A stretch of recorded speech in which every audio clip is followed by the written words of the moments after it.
लेकिन इस बीच कुछ टिप्पणियां जरूर रही हैं। उन टिप्पणियों को सुप्रीम कोर्ट के अंदर जो रही बातें रही उनको कैसे देखते हैं, और क्या आपने भी जो पिटीशन क्या डाली है उसके संदर्भ में आपसे बात। जी, मेरी भी पिटीशन है, मैं भी उसमें एक याचिका करता हूं और कुछ कई सारी याचिकाओं को माननीय उच्चतम न्यायालय ने एक साथ क्लब किया है और बाकी जो याचिकाएं हैं मेरा ख्याल है कि वो भी क्लब हो जाएंगी। तो सामूहिक रूप से ढेर सारी याचिकाएं हैं और आज माननीय उच्चतम न्यायालय की जो टिप्पणियां हैं, जो बहस के दौरान जो टिप्पणी हुई हैं, वो ये उम्मीद बंधाती हैं कि विपक्ष, देश का विपक्ष जो संसद के अंदर जो बात कह रहा था, जो सजेशंस दे रहा था, जेपीसी के अंदर जो वक्फ अमेंडमेंट को लेकर के जो सजेशंस दिए गए थे, जिसको सरकार ने ठुकरा दिया था, बिल्कुल संविधान के विरोध में जाकर के और गैर संवैधानिक तरीके से जिद में एक बिल लेकर के ये सरकार आई है, उस पर माननीय उच्चतम न्यायालय की आज की टिप्पणियां बहुत कुछ दर्शाती हैं। कल भी बहस होनी है, मैं कल खुद जो है न्यायालय में रहूंगा और मैं प्रयास करूंगा कि मैं उसका हिस्सा रहूं और हमें पूरा विश्वास है कि हमें न्यायालय से इंसाफ मिलेगा और ये सरकार वक्फ की संपत्तियों को हड़पने के प्लान से जो बिल लेकर के आई है माननीय उच्चतम न्यायालय, उस पर जो है वो रोक लगाएंगे और देश को एक ऐसा फैसला देंगे कि भविष्य में सरकारें जनता और संविधान दोनों के विरोध में कोई भी बिल लाने से पहले सोचेंगी। सर, क्या कुछ इस कानून में जो है वो बदलाव हो? हालांकि सुप्रीम कोर्ट में जो मुख्य न्यायाधीश साहब हैं, उन्होंने इस बात को साफ कहा कि कानून पे रोक लगाने की बात से हटिए और बातों के ऊपर बात करिए। बहुत कुछ और भी बात, देखिए उसमें कई सारे अमेंडमेंट हैं सिद्धार्थ जी, जिसमें वक्फ बाय यूजर, उस पर बहुत स्ट्रांग पॉइंट है भाई। प्रैक्टिसिंग, ये जो पॉइंट है कि 5 साल का प्रैक्टिसिंग मुस्लिम होना चाहिए, कैसे कोई साबित करेगा? मतलब कितना अव्यवहारिक बात है ये।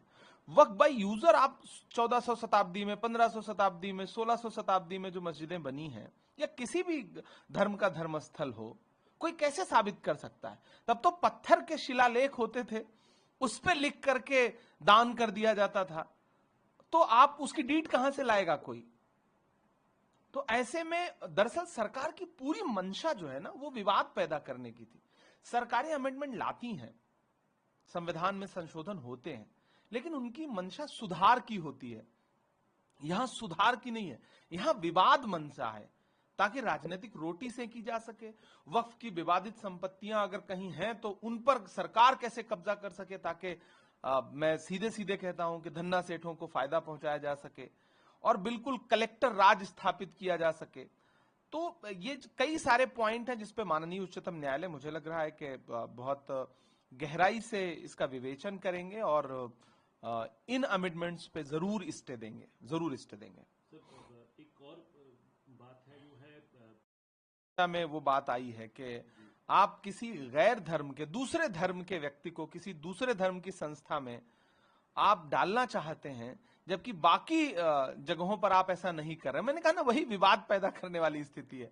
आप किसी हिंदू धर्म के या सिख धर्म के किसी भी इस तरह के धार्मिक ट्रस्ट में या धार्मिक संस्थान में आप दूसरे धर्म के किसी व्यक्ति को नहीं डालते हैं, तो आप वक्फ में ही, यानी कि मुसलमानों से जुड़े हुए किसी संस्थान में आप जबरदस्ती क्यों डालना चाहते हैं? ये दर्शाता है कि आपकी मंशा जो है वो आर्टिकल 26, आर्टिकल 25, आर्टिकल 30 सबको रौंदने की है। दरअसल ये पूरी तरह से संविधान के विरोध का बिल है और ऐसे में मुझे पूरा विश्वास है कि माननीय उच्चतम न्यायालय कल कुछ न कुछ ऐतिहासिक देश के सामने फैसला देंगे।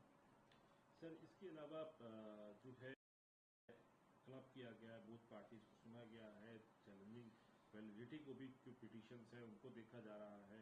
इसके अलावा वक्त को लेके जो है पूरा माहौल भी बन रहा है। कई राज्यों के अंदर तनाव की स्थिति है, चाहे जैसे बंगाल का मुर्शिदाबाद हो, वहाँ उसके वहाँ पे टीएमसी और जो बीजेपी है वो आमने सामने है।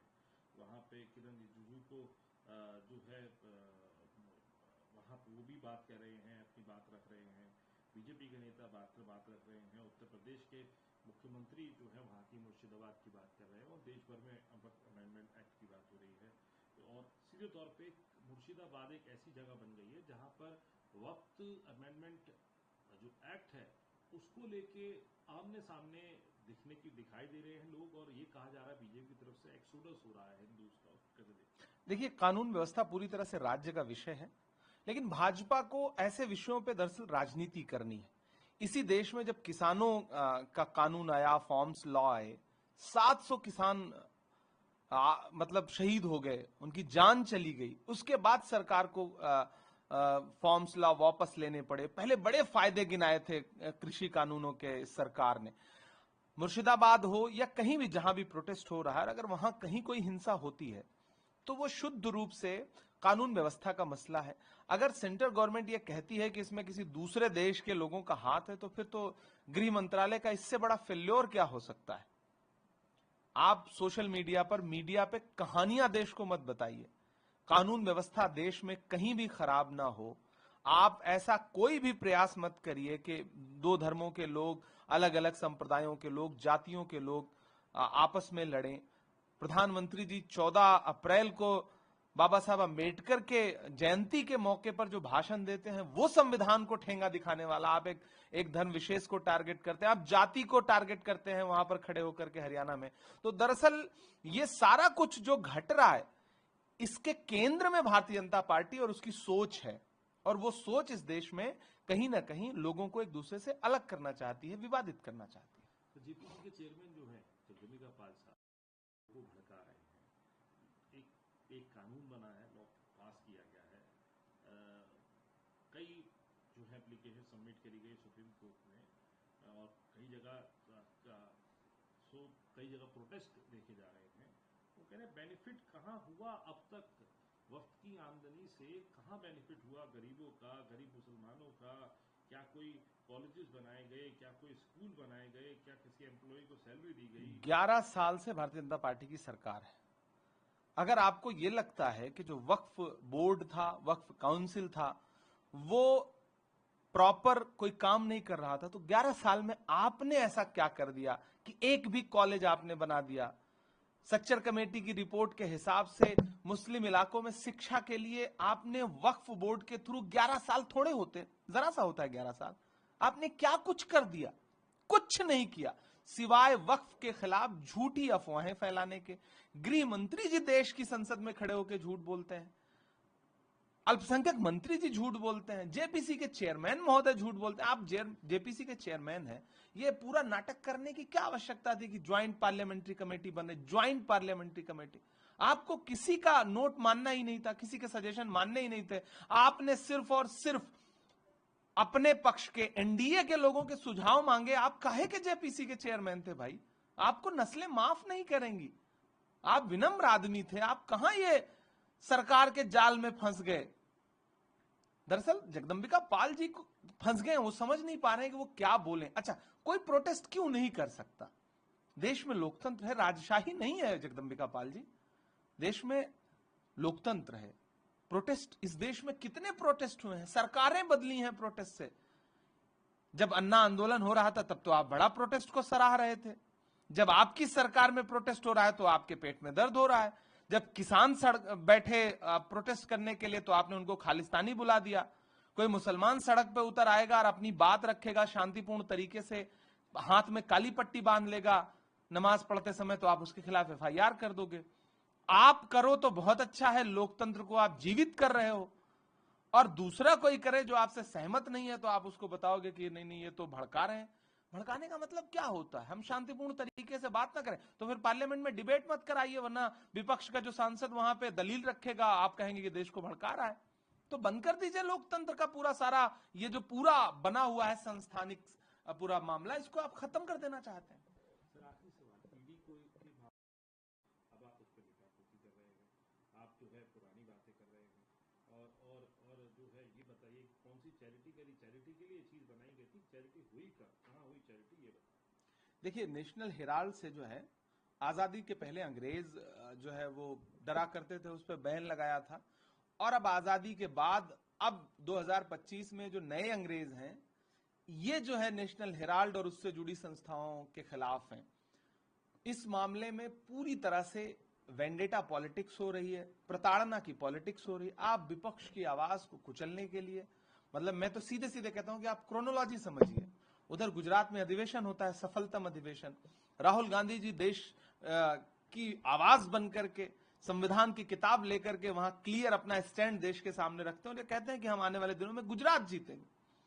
और कल जब राहुल गांधी जी गुजरात के मोडासा में पहुंचते हैं तो आप चार्जशीट दाखिल करते हैं। राहुल गांधी जी बिहार को लेकर के विपक्ष के नेताओं के साथ मीटिंग करते हैं, चुनावी रणनीति बनाते हैं, आप चार्जशीट खोल देते हैं। असम में आप अपनी संभावित हार देख करके अपने सहयोगी संस्थान ईडी को उतार देते हैं कि विपक्ष को कुचल दो। इस देश में पिछले 10 साल में ईडी ने जितने केस रजिस्टर्ड किए हैं उसमें सफलता का प्रतिशत सिर्फ 1% है। 99% केसेज में न तो या आप आज तक चार्जशीट नहीं फाइल कर पाए हैं या किसी को सजा नहीं दिलवा पाए। तो अगर भाजपा ये कह दे कि हां इसके खिलाफ ईडी की रेड पड़ गई तो ये भ्रष्टाचारी हो गया, तो जब सफलता का प्रतिशत 1 है तो वो भाजपा के प्रवक्ताओं से के कह देने भर से भ्रष्टाचारी हो जाएगा। गांधी परिवार को आप भ्रष्टाचारी बोलेंगे, जिसने इस देश के लिए अपना खून कुर्बान कर दिया, अपनी जान कुर्बान कर दी, अपनी निजी संपत्तियां कुर्बान कर दी। रविशंकर प्रसाद जी हो, सुधांशु जी हो, संबित जी हो, इनसे कहिए एक बार इलाहाबाद जाएं, आनंद भवन को देखें, वहां रखी हुई क्रॉकरी देखें, वहां रखी हुई कुर्सी मेजें देखें, नेहरू जी का कपड़ा जो वहां रखा हुआ है उसको देखें। तब इनको समझ में आएगा कि देश जब आजाद नहीं हुआ था तब पंडित नेहरू किस तरह के घर में रहते थे, पंडित मोतीलाल नेहरू का स्तर क्या था जीवन यापन का। और जब देश आजाद हुआ पंडित नेहरू ने वही आनंद भवन इस देश को दान कर दिया। जाएं स्वराज भवन देखें, जाएं कमला नेहरू हॉस्पिटल देखें, तब इनको समझ में आएगा चैरिटी किसको बोलते हैं। तब इनको समझ में आएगा कि गांधी परिवार ने इस देश को अपनी निजी संपत्तियां किस स्तर पर जाके दान की। आज आप उनको कहते हो कि उन्होंने भ्रष्टाचार किया है। आप जिन्होंने 10 साल में देश की संपत्तियां बेच दी, अपने उद्योगपति दोस्तों को फायदा पहुंचाया, भगोड़ों को इस देश से भागने में मदद की, आप बोलेंगे सूप तो सूप बोले, चलनिया बोले जिसमें 72 छेद। बहुत शर्मनाक है। भाजपा के लोगों को एक बार पलट के अपने गिरेबान में झांकना चाहिए। यह शुद्ध रूप से प्रताड़ना की राजनीति है। आप कांग्रेस को और कांग्रेस के साथ साथ पूरे विपक्ष को डराना चाहते हैं, आप डरा नहीं पाएंगे, क्योंकि हमारे नेता का नारा है डरो मत।